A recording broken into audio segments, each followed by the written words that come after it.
पुराने भारत का पूर्वी इलाका, एक तरफ समुद्र से घिरा कलिंग और दूसरी तरफ गंगा ब्रह्मपुत्र बेसिन का ताकतवर पाल साम्राज्य। दो ताकतें, दो संस्कृतियां और उनके बीच कई खूनी लड़ाइयां।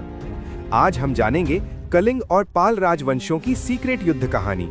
8वीं और 10वीं सदी के बीच पूर्वी भारत में पावर का बैलेंस तेजी से बदलने लगा। पाल राजा अपने साम्राज्य को बढ़ाने के लिए गौर और मगध इलाकों से आगे बढ़े। दूसरी तरफ कलिंग समुद्री व्यापार, मिलिट्री पावर और आजाद पॉलिटिक्स का सेंटर था। इन दोनों ताकतों के बीच इलाके पर कब्जा झगड़े की मुख्य वजह बन गया। जैसे जैसे पाल राजा दक्षिण और दक्षिण पूर्व की ओर बढ़े, कलिंग के साथ आमने सामने की लड़ाई जरूरी हो गई। कभी छोटी मोटी बॉर्डर लड़ाइयां, कभी बड़े पैमाने पर मिलिट्री कैंपेन। कलिंग के शासकों ने बार बार पाल सेनाओं को आगे बढ़ने से रोकने की कोशिश की। ये युद्ध सिर्फ जमीन हड़पने के लिए नहीं थे, ये पॉलिटिकल असर और व्यापार पर कंट्रोल के लिए भी थे।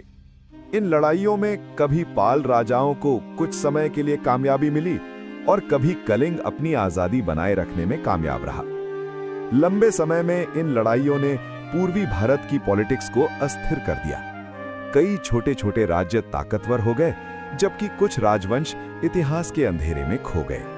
कलिंग पाल संघर्ष ये साबित करता है कि प्राचीन भारत सिर्फ साम्राज्यों का इतिहास नहीं था, ये स्ट्रेटेजिक, कल्चरल और इकोनॉमिक असर के लिए लगातार संघर्ष था। इन संघर्षों ने भविष्य की रीजनल पॉलिटिक्स का आधार बनाया। सभी युद्ध इतिहास के पन्नों में नहीं लिखे जाते, लेकिन कलिंग और पाल राजवंशों के बीच टकराव आज भी पूर्वी भारत के इतिहास का एक अहम अध्याय है। ऐसे और अनजान इतिहास को जानने के लिए हमारे अगले एपिसोड पर नजर रखें।